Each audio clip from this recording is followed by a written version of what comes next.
Well, hi everyone. I'm Daniel Williams, senior editor at MGMA and host of the MGMA Podcast Network. Throughout this fall, we are going to be showcasing some of our Leaders Conference speakers. And for this MGMA Insights podcast, we've got Mo Kasti. He is CEO of the Healthcare Leadership Institute. He is one of our featured speakers at the Leaders Conference. We can't wait to hear him speak in person there in our backyard in Denver.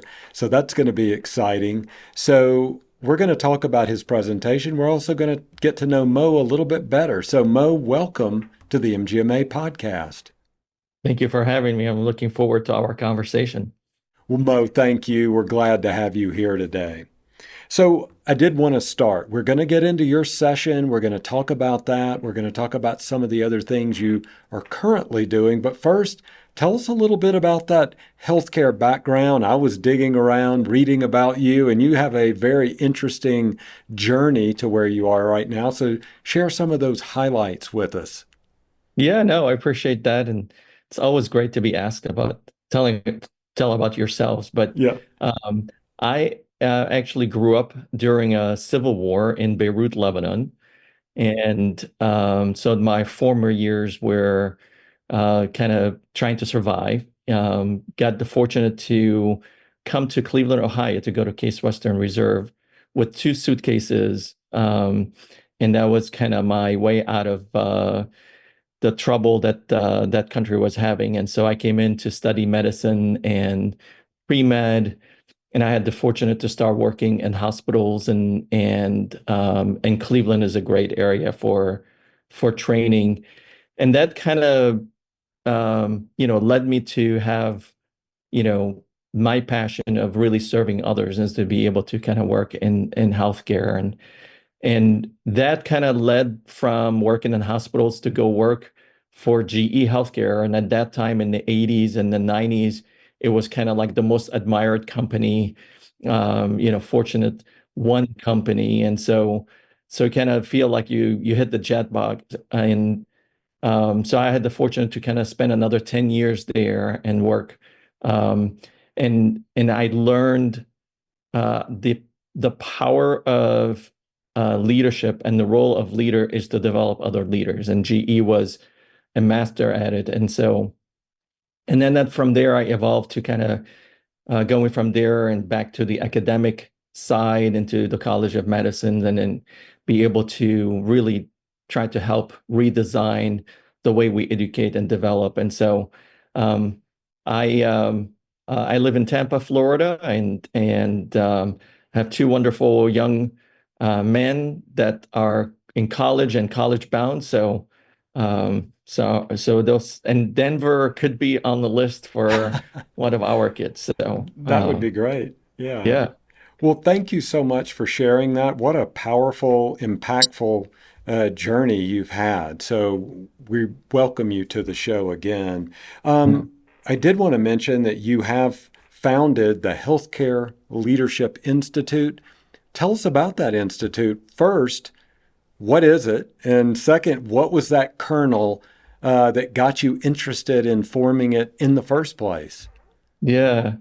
Yeah. That's actually one of those areas where, we always tell people like find your passion. And once you find your passion, you don't have a job anymore.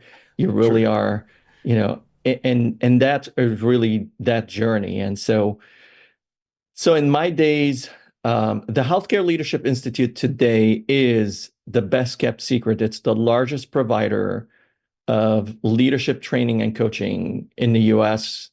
We do it under the hospice of the Intel chip inside. We do it as private label for a lot of organization. And so I call it the best kept secret. But the impetus of it is, and what I mentioned earlier is that I worked for GE Healthcare, and one of the stint and one of the role that I had there was at certain point is to take what made GE the number one company in the world to how do we take those best practices and teach it in healthcare. And so Lean, Six Sigma, leadership, succession planning, all those aspects. And so what struck me when I would go in and work with organization is you look across the room and you see, the administrators and other key players. But what's missing there was the physician, the nurses, the people that are in the trenches, right? And so kind of like now you kind of apply your Six Sigma thinking and say, what is the root cause of this? And you go down and it's like, well, the root cause of it is we're not teaching leadership from day one. We still select people into medical school based on our MCAT and how smart they are and how much did they score on their chemistry and others versus do they have the right emotional intelligence? Do they have the right collaboration and skill of that? So that was the impetus and say, well, we need to go to the root cause. And I had the fortunate to partner with an incoming dean, Dean Klasko at University of South Florida. And then he said, hey, join me. Let's really transform the way we select and train and educate. And I was like, yeah, absolutely, sign me in. So we started this journey and says, let's transform the way we educate the next generation of physician and nurses and administrator. But then realized real quick that we didn't have the right role model in front of the student. So I can tell you as much as you want about leadership and what leadership is, and then the student will go with their preceptors at the bedside. It's like, well, I don't know what you were teaching me because I didn't see it at the bedside. And so they're like, well, we need to really develop our faculty first and our role model. So that was the start of the Healthcare Leadership Institute. Take your faculty while they're working, who are professional, they're very busy, and then being able to develop them while they're working. So they have to be adult learning in the moment, focused, versus, oh, I'll send you to an MBA type of thing. So that was the impetus of the start.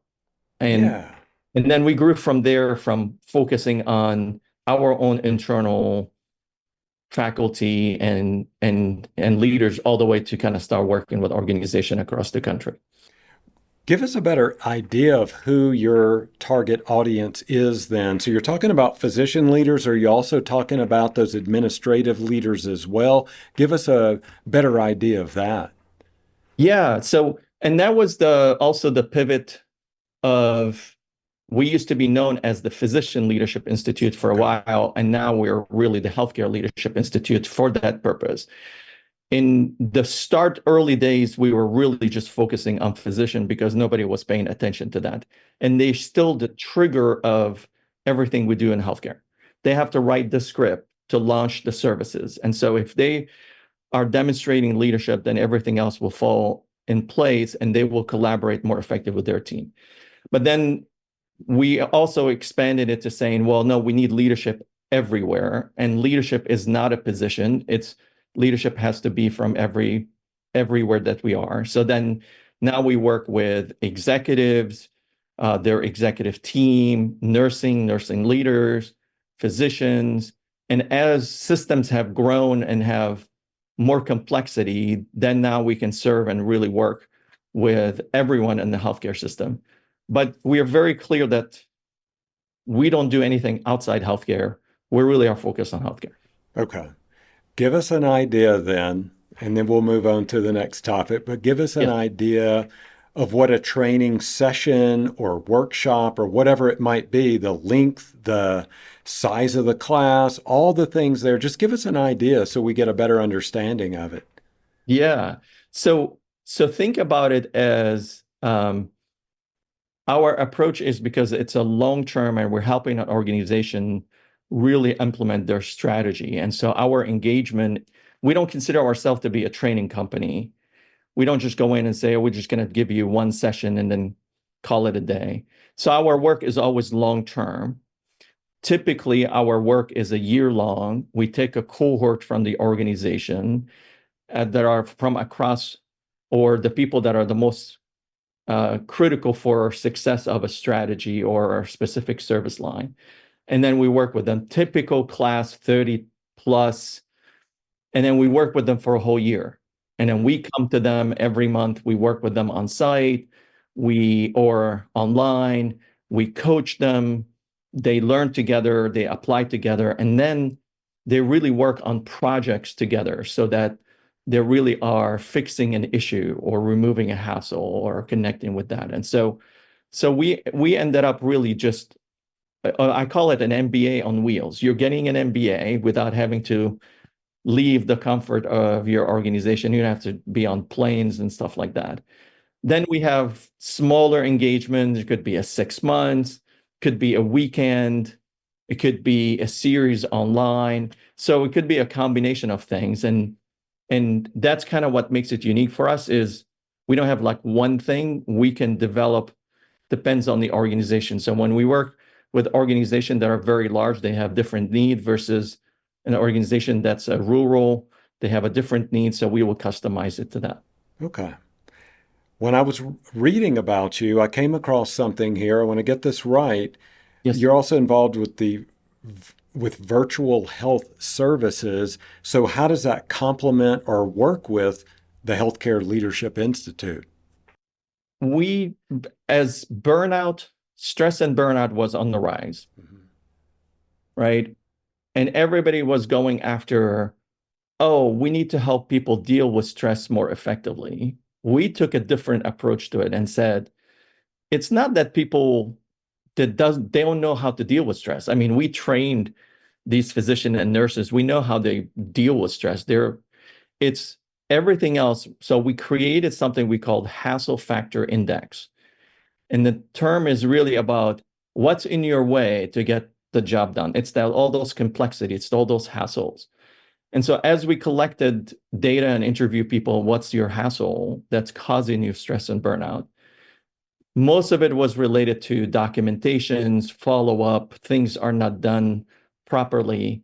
And so especially during the pandemic, we said, okay, well, the easiest solution for it is I'll give you a virtual assistant that follows you every day. They're the same person that wake up with you and close your shop with you. And they're there for you, but they're just virtual. And they're in there, they're documenting everything you need. They're following up on lab results. They're calling, you just have a virtual MA. And so that medical assistant is really helping you with that. So that was the impetus of it. And so we started a company and we hire people across the globe to provide that. Now AI is the next thing. So we're really integrating that, and then kind of AI is helping us be even more productive at removing hassle. Okay. You've also written a book. It's Physician Leadership, the RX of Healthcare Transformation. Tell us about the book. What got you involved in writing the book? And then what is a takeaway? What's something our listeners could learn from that book? Yeah. So few years ago, when there was if you Googled physician leadership, you get blank. Right. Like there's physician and there's leadership. And it was like this separation of right. church and state. It's like, you worry about the clinical, we worry about leadership. And I said, I even had that picture, kind of like have a suit and have a white coat. Oh yeah. Yeah. That was the picture in there. And so I would usually used to go to organization and they say, hey, can you help us develop our leaders? And I would always ask the question is, well, tell me, what do they look like if I work with them? When they graduate a program, what do you want to see? And so after doing like 100 of those, I start seeing commonality. And the commonality where kind of you think about them from, for our listeners, just think about if you're looking at a watch and the face of a watch. And in the middle is leading with purpose. We need leaders that are clear about their purpose and then also clear about their team purpose and organization purpose and aligned well to that. So that's kind of the anchor. From 12 to 3 o'clock, it's the leading self.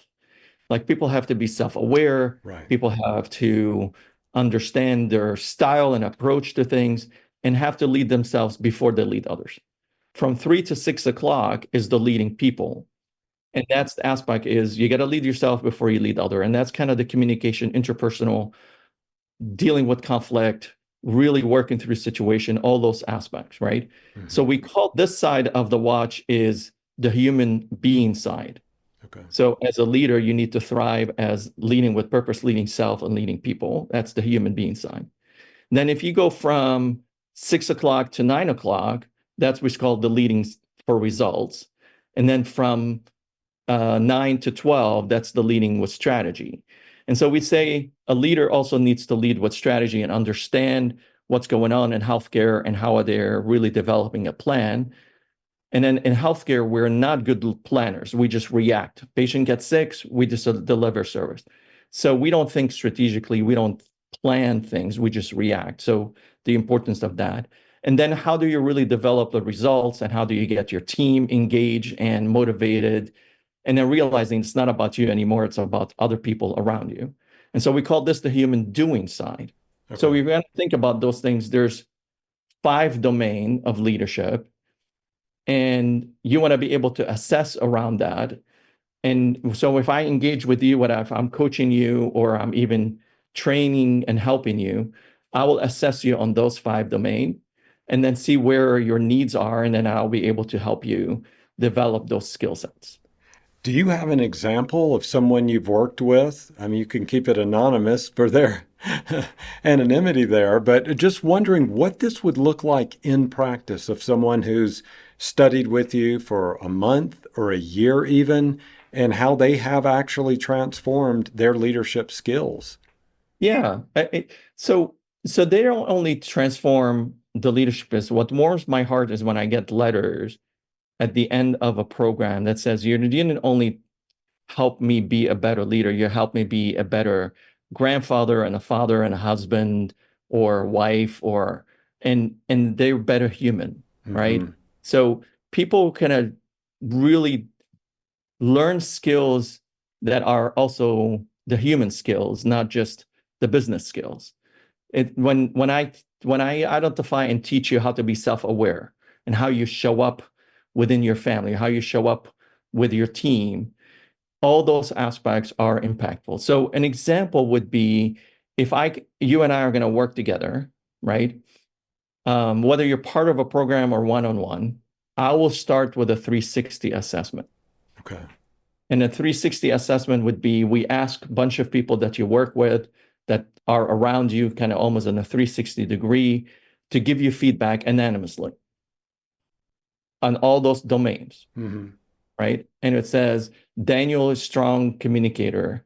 Daniel is not self-aware. So we have observable behavior, Right. that people give you feedback. And then you rate yourself. Okay. And then now we sit down and then we show you the gap between your perception and other people's perception. And then that will identify 2 things. One is a hidden strength where you rated yourself lower, but other people rated you higher, and you're not giving yourself enough credit. You're stressing yourself out. Right. And some people bring kind of the imposter syndrome and other things. Yes. Or it's the other way around, where you rated yourself, I'm a perfect 7.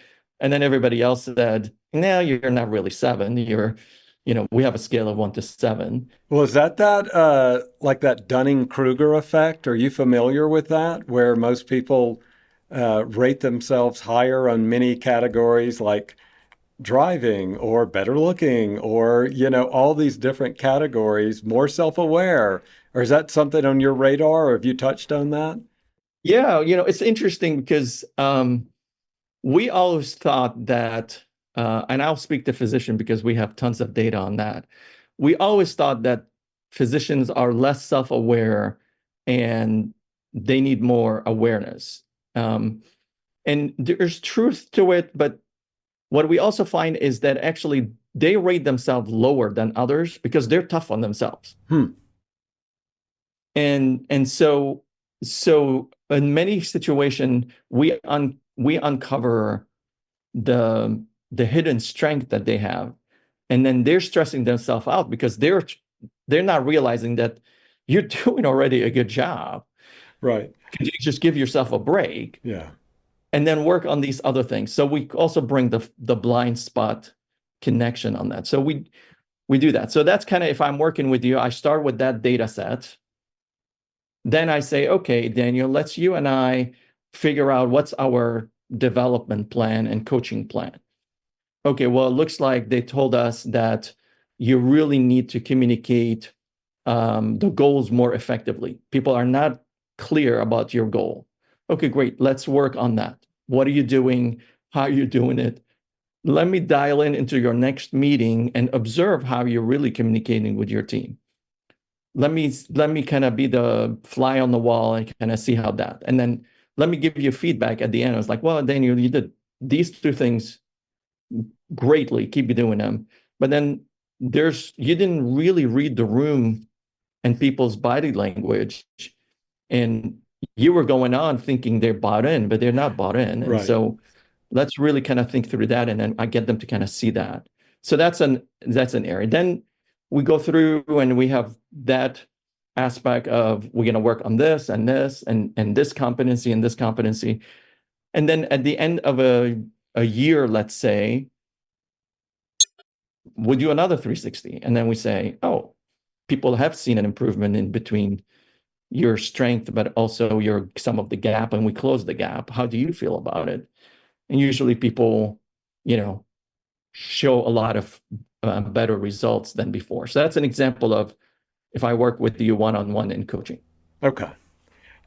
As I mentioned, you are going to speak at MGMA's Leaders Conference. Your session is called Creating a Coaching Culture in Healthcare. Tell us about that. What's a main takeaway that any attendee could get from that session? Coaching in healthcare is still an emerging area. Okay. Today, when someone approaches you and say, hey, Daniel, I'm giving you a coach, the first thing people react is like, what did I do wrong? Is this a remedial conversation, right? Just like, this is your last chance. I'm giving you a coach. Exactly. If you don't shape up, that's been some of the, we're turning the tide now. We think we're getting better at accepting coaching as really it's a performance. Is that when you're trying to take your game to the next level, you do really want a coach. Just like sports, like any other industries, you get a coach because you're doing well. Mm-hmm. You just want to also take it to the next level. And so coaching is an emerging area. And what I'm on the mission right now is to create what I called a coaching culture in healthcare. And here's what it would look like if you walk into an organization. How do we know that there is a coaching culture, right? The conversations that are taking place are completely different, right? Because the leaders won't look at themselves as, I'm the leader, I'll tell you what to do, right? As I'm a coach, I'm actually going to help you really figure out how to do things differently by asking you more questions versus giving you the answer. And actually, my next book is, I'm still toying with the name, but I think I'm going to call it Drama-Free Healthcare, Are We Having the Adult Conversation? Okay. Because a lot of time we don't have adult conversation, we have parent conversations. Like, I'm the parents, I tell you what to do, you go clean your room. Versus, are we having adult conversations saying, what do you think? How are you going to approach this? What are the lessons learned? Those type of aspects. And so imagine an organization that's really is approaching everything from a coaching perspective and saying, oh, well, no, we did not fail. We actually have lessons learned. What are the lessons? Let's really work through that. So you'll see leaders that are role modeling. If every leader have a coach, then they're really sending a message saying, I'm not perfect. I can take my game to the next level, and I'm working with a coach, right? Mm-hmm. And they also are, coaching becomes the way you get to your results, right? And so if we're using coaching conversation, then it's really about how do we get there? How do we get to the end point and then the end of performance? Then we have to train a lot of coaches. And that's why we launched a coaching academy that's going to train and certify as many people as possible so that we have more coaches. So an organization could take 10 people and make them coaches internally so that they don't have to pay somebody from the outside. But then also, just imagine for a moment the environment that you're walking into when there is a culture of coaching. It's safe. I can speak my mind, right? we can have an open conversation of saying, hey, Daniel, we just had this meeting, right? Are you open to some feedback? Okay, great. Like, well, here's what went well. Can you think of one or two things you could have done differently? I have my ideas, but you see something, so I help you with your reflection. But I'm also empathetic, and that peer-to-peer coaching is so powerful, right? So that's kind of my desire, is make coaching a skill as part of our interaction, but make it not so inclusive that's like there's few of us that are coaches. Just make it a skill that everybody has, but then you develop expertise as you go up in it. Yeah. Last question then I want to ask you. You had mentioned that it could be a common reaction for someone to be defensive if you say, hey, I've brought in a coach for you. How do you avoid that defensiveness? Well, like, what's a conversation look like if you see a really good employee you've got, you want to get them some coaching? How do you bring that conversation to them where they go, all right, let's do this thing? Yeah. And that happens a lot because, again, we're kind of making that transition of coaching having a bad rap, and Okay. we need to be in that. And I think it starts with, if I'm having already conversation with my team member, my employees, way before a coaching moment, where you and I already know what's your ambition, what's your career trajectory, how, and I'm really committed that I really want to grow you to get you there. That's kind of the overarching conversation. If that exists, then the conversation about, hey, look, I found an opportunity where, remember, we're going after, we really want to grow you into this role or bigger role. I find an opportunity that could be hindrance to that. How about if I give you help to get you there and get you ready for the next thing? That really is where success happens, is because there's a better context to what we're trying to do. But if people come in and say, hey, look, you're not doing well performance-wise, I'm going to give you a coach to help you get there, then it's like, no, thank you. I quit.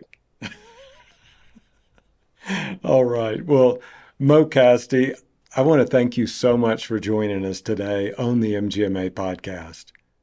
Yeah, no, I thank you for having me, and I look forward to meeting everyone at the MGMA conference. And please come in. We're gonna have a lot of fun, and there'll be some teaching there, so you walk away with some tools and specific opportunities. So yeah, and look forward to meeting everyone. All right. Well, that is going to do it for this episode of MGMA's Insights Podcast. We've been talking with Mo Kasti. He is going to be a featured speaker at our MGMA Leaders Conference. Again, that session is titled Creating a Coaching Culture in Healthcare. It's going to be held Monday, October 7th from 4 p.m. to 5 p.m. That's Mountain Standard Time, where we're holding this in Denver. So until then, everyone, thank you again for being an MGMA podcast listener.